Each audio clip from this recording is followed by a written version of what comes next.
Kadungog na mo anang kantang Too Much Love Will Kill You. Kisa to'y gakanta na? Ha? Jubit? Amoy murag nakapa-revive or nakapasikat-sikat ana, patay na Jubit. Too much love will kill you. Tinuod na, dili. Kinsay mo ingon, tinuod na pader, tasang kamot. Maayo. Kinsay mo ingon, di na tinuod pader, tasang kamot. Wa, manday mo'y klaro. Pulos kita gustong mahigugma, gusto sa tang higugmaon, pero usahay di ta kamaong mohigugma. Di ta kamaong mogamit sa paghigugma. Muna si Kristo gitagaan ta niya og model nga mao ang iyang paghigugma nato. Minaw ko ang gibasihan anang kantahang Too Much Love Will Kill You, mao si Jesus kay sobra kayo iyang paghigugma nato na lansang hinuon siya sa cross. Murag sakto, no? Murag laging sakto. Pero si Kristo nag-ingon, kinsa tong mahigugma sa iyang amahan, sa iyang inahan, sa iyang anak, o sa iyang kaugalingon, labaw kanako, mawad-an sa iyang kinabuhi. Apan kinsa tong mawad-an sa iyang kinabuhi tungod kanako, makabaton niini. Sabot di ay kana ding gugma related na sa kinabuhi. Nanawa na ay babaeng lalaki maghigugmaay. Unsay mahitabo? Na ay bag-ong kinabuhi. Niyag mag-away, patay ang kinabuhi. Niyahay man ang kinabuhi nga gihisgutas Ginoo. Dili na kinabuhi nga naa sa atong lawas. Kanang imong lawas dili na maoy buhi. Kanang lawas nimo, kaning lawas nako, apil ning lawas paderone, patay na. Gilingay mong tupad, natanaw nako, patay na ka. Patay na ng lawas na to eh. Mao bitay hinungdan nga magsigitag kaon, magsigitag inom tubig kay kun dili patay. Ang kinabuhi mo'y maghatag og tubig, mo'y maghatag og pagkaon, mao nay kinabuhi. Pero kanang atong gipakaon, kanang atong gipainom, kanang atong patambalan, patay na. Og di lang gid tambalan, patay na eh. Kakuha mo? Uy. Mao na. So unsa may gipasabot ni Kristo?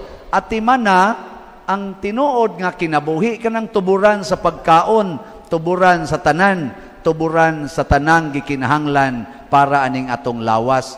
O kinsa man na ang tuburan sa tanan, way lain ang Ginoo. Kanang imong tupad, bisag unsa og saad ana nga I will love you and I will make you happy, ay gyud tuo ana. Kanang inyong mamagpapa, magsigig ingon amo gyud mong atimanon, nay gabutan nas unahan, mabangga ang gisakyan ana, wa na kay mamagpapa. Di ba? Kanang inyong anak, moingon maningkamot yung kong eskwela bahalag lisod ta, pa eskwelaha lang yung ko, kay ako, yun mong hatagan og maayong kaugmaon, basta mulampos ko, promising kayo, na, makauyab nagbuangon, tukhango na, dahil nagsuka-suka. Ay, sali ka na eh. Kadaghan, kaning pare, moingon, sus, palit lang yun mong slat. Di ba human gini atong kumbinto, karong gabi atakihon lang ni patay na ni kaugma. Pero tiwasa sad niyog palit ang slot eh. Na naman gisit naman nato god ang slots. Pila na may atong slots karon. Ato gining isingit kay basin pa day taon. Basin pa ba sa dipa mo mga matay makapalit na mo. Ang atong halin sa atong slots nga gibaligya 76,000 man to ka slots atong gibaligya no sa San Vicente Ferrer's Daily Abundant Graces or SBF DAG. As of yesterday, ang atong halin niabot na og 30,268 ka slots. Oh, pakpak. In kasog mamatay ko karong adlaw, Naapa mo'y tiwasonon pagpalit, ha? Timan tiwasonog palit. 45,732 ka slots. La, gamay na lang kayo. Sinaga, ikan 76. Ugma, makuhaan na sa mga 10,000 ka slots. Hilasa, no? Nakay mo palit, ambot lang. Pagbasin pa di ay. Gamay na lang Unya, unsa may mahitabo kon kita muhatag, di ta managana sa paghatag para sa kaayuhan sa simbahan nga gimahal sa tuburan sa kinabuhi. Unsa may mahitabo? Buan tas Ginoo sa daghang mga grasya nga gitawag niya mag-awas-awas nga mga grasya. Tanawa ng inyong silingan diha o kanang imong tupad nga wa gyud palit-palit og slot. Tanawa ang naong. Naong palangdaan uga na. Kay kana magugugma basta imo ganin ang gamiton, ang imong naong musayag gina. Tanawa na mga 80 anyos nga mga kanang tiguang, 80 anyos, 90 anyos, ma-inlove ganin nag 18 anyos, pastilan kanang sungkod labay na pero kana ganing 18 anyos, nya nabigo sa pag-ibig, mag-ana ang naong ana. Nya gimo ganin ang pangutanon, naunsa man day ka? Man, man. Kana ganing pare nga alive kay now. Ano bang malipayon kay ba? Unsay pasabot ana?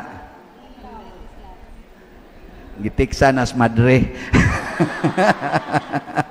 Gitiksa nas madre, I love you pader. Ma-inspired ba sad mi panagsa? Di oy, dako nagkolekta. Mao na, ang pare gani magluya pasabot, minus nagkolekta.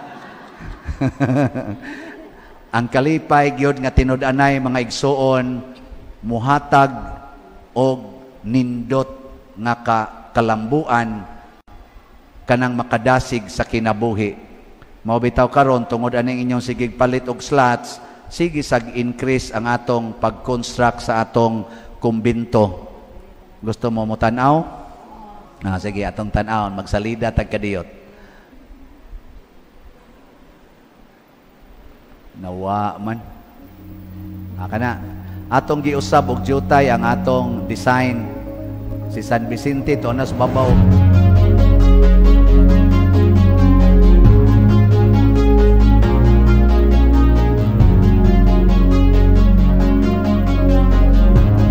Mao na siya ang pag-concrete sa atong third floor.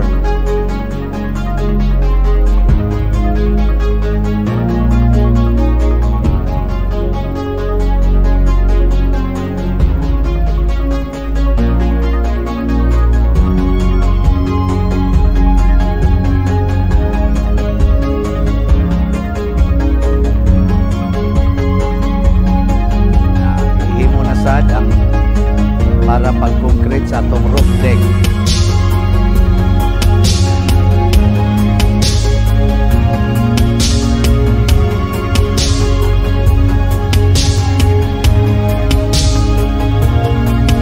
Indon kay tagtukar murag nas diskuhan ba.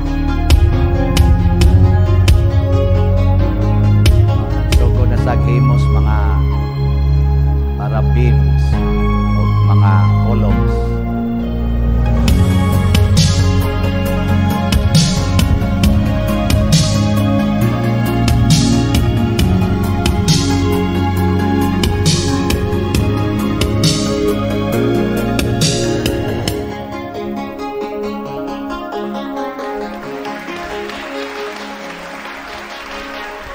Mao na siya ang mahimong view sa atong himuong kubidto o ganha ta magtan-aw diha sa atong grounds.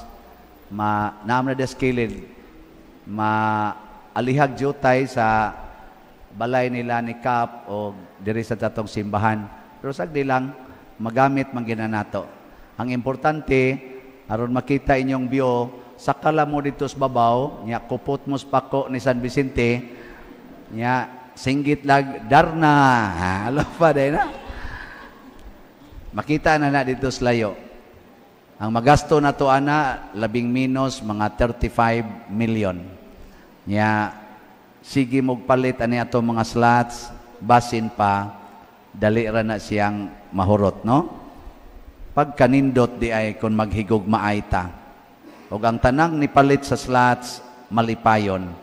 Unsa may aplikasyon ani sa atong kinabuhi, dihas pamilya, kamong mga bana, kung magsigigi mog hatag ngadto sa inyong asawa, nga di na mo maghuna-huna, unsay mahibilin diha ninyo, kana sang inyong asawa, mulambo nagmaayo ang iyang kalipay, ug sa iyang kalipay, magsigi sa naghatag diha nimo sa iyang kinabuhi, hangtod sad mulambo ang imong kinabuhi.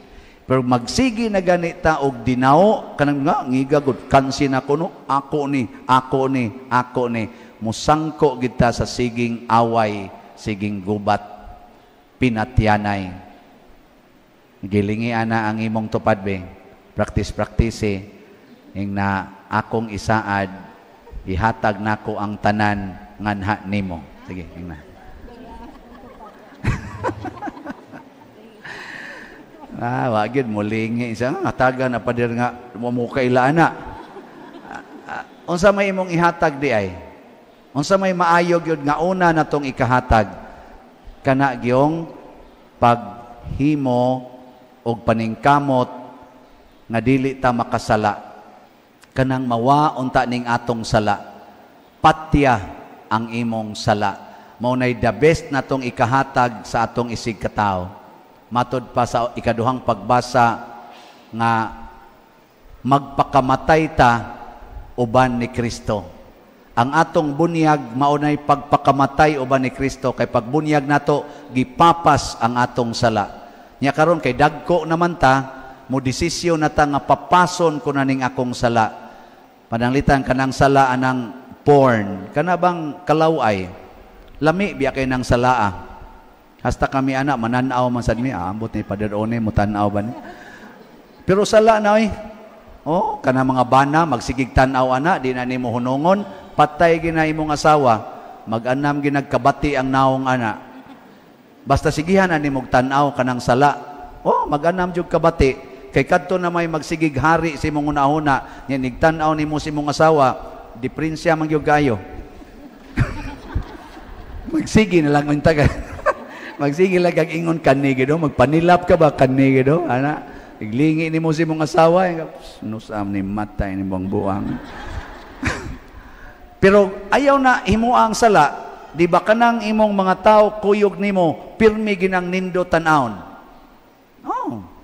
Kana ding sigig pangasaba, sala man sana, sige kag pangasaba, patay gina imong relasyon sa imong gikasab-an, imong anak, imong kasab-an, magdumot na nimo. Magdumot na, magsige nag-imong karulay kadako na ko, karulag madako ko. Ana na. Pero sige gugma, di ba? Magsige nagparayig nimo. Nawa mo kakuhana? Maobita na kamong mga asawa sa sige ninyong pangasaba sa inyong bana nya ang silingan kusog kay mo parayig. Mahatakli gina dito. Nga naman nindot maginang higugmaon ta. Kanang inyong mga anak, sigihin nagkasaba, di ba mutakli na ang atos computeran, adto na nas barkada, adto na magsigtan aw cellphone, nya kusmod kay nagnaong kun imong tagdon. No? Nawa, di ba kamo, inyo kong gikusmuran, kay ako masamong gikasaban. Di ay, sigihan tamog baligyag slat, aron kada ninyo palit, perting nindota sa inyong katawa. Mauna siya, sa atong tubag sa Salmo, nag-ingon ta nga, sa to? Mag-awit. Mag-awit ako sa kaayo sa Ginoo, hangtod sa kahangturan. Kinsa ra may makasulti ani, ang tao rasad nga nagsigig higugma. Sa unang pagbasa, ang babae nga nipakaon sa sinugo sa Ginoo nga mao si Eliseo, unya iya pa yung gibutangag room, gitagaan din siya sa Ginoo sa iyang gikinahanglan. Unsa may gikinahanglan itong babae? Anak, kay wa gid sila'y anak. Gihatag sa Ginoo ang di gyud kayang kabuton sa managtiayon. tungod sa ila lang pag-atiman sa sinugo sa Ginoo. Kay ningon man ang Ginoo, ang mudawat sa akong gisugo nidawat sad nako og sa nagpadala kanako. Nya kisa may kasagarang sugoon sa Ginoo ang labing ubos. Mo nang moingon ang Ginoo, unsay inyong buhaton sa labing ubos, mao na inyong gibuhat nga rinako. Tagaan ta mog sample kamo mga asawa, kon pananglitan ang imong bana nakapangabit nya ni abroad mang imong bana nya ang iyang kabit nabuntis nya galisod siyang pagbuntis ba magsigig spotting kinahanglag bed rest nya gihinginlan mas iyang ginikanan nasakpan man nga nangabit di ay nahimo daing kabit gikauwaw gipalayas nya adtos inyo manuktok moingon siya na mabdos baya ko ma'am ang amahan ani imo biyang bana nya mura man kong magsigig spotting pa bed rest man ko wa naman ko ikahigdaan pwede anhilang ko mag-rest sa inyo saman dawaton ninyo mga asawa kinsay mo dawat simba ko lang bag mahitabo ba kinsay mo dawat ay magpataas kamo mga bata kay wa pa mo ibana kamong wa mo pataas patay ng inyong kinabuhi. Mga daw mo, mga yawanon mo. Kanabang nahigugmas kaugalingon, mao na ang itudlo sa yawa nato. Simbakulag mahitabo, dawata gyud. Og inyong makita, ang inyong kalipay, sobra-sobra gyud. Dili na muhunong. Nga naman, kay niguli sa imong bana, musamot kag kalipay. Imo din silang buhatan o katong pagapaga ba katong kwarto-kwarto adto pahigdaon ang iyang kabit niya. Adto na siya magduawan, di dol na lang kayo. Ana siya standby nimo, do-duaw sa pikas kwarto. Pero imong kuyugan niya moingon dayon ang imong bana, day tungod aning imong pagsagop sa akong kabit o sa imong pagdawat o pagpasaylo nako. Dinagid ni nako usbon uwaw kay kustanan ikaw gid ang sinugo sa Ginoo nga nagbag-o sa akong kabuang kung magpanganak ato manghod dayon kisa may mumanghod nakapanguyab magtaro nga laki gipapahawa naman ninyo nya naminyo kamo pagimuluhod di ba anong di man mumutuo ingkal imposible kay na pader. Ingnang imposible, ang posible. Di na pwede. Ang posible, ang imposible, gihimo nas Ginoong posible. That is the power of love and the power of God. Gakinahanglan ta ana karong panahona mga igsoon kay ang selfishness o self-centeredness mao na ro'y gipahari sa yawa og muguba sa atong kinabuhi. Pero karon gipakita ninyo sa inyong paghigugma dinis parokya og sa sige sa namo dining paningkamot paghigugma ninyo naghigugmaay tang tanan tan-awag unsay nahitabo sa atong simbahan og sa atong simbahanan. Unsa may nahitabo nindot bati tungod din ninyo tungod ni nato nga naghigugmaay pero di na mo manghatag di na mo mupalit og slat tanawa di ba mga lusno na ning kisami wa nay manglimpyo diha wan agyod hugaw na kayo hasta kananyo lingkuranan hugaw na kay na mga guba na nang ludhanan mga brown out na ni dinhi kanang electric fan din ana mo tuyo kay kas kuryente sige sad mog kusmod ang pari sab kusmod sa kignaw kanindot yung maghigugmaay, no? Sige, katapusang lingi sa imong tupad. Imong tupad ba? Ingna, musaad ko nimo, you can always count on me. Ingna ka daw eh. Sige na. May na lang na ba, panahon siyang kalisod, maduol ka niya. I-assure lang, you can always count on me. Nindo talagi ana. Sige na, manindog na ta mga nahigugma.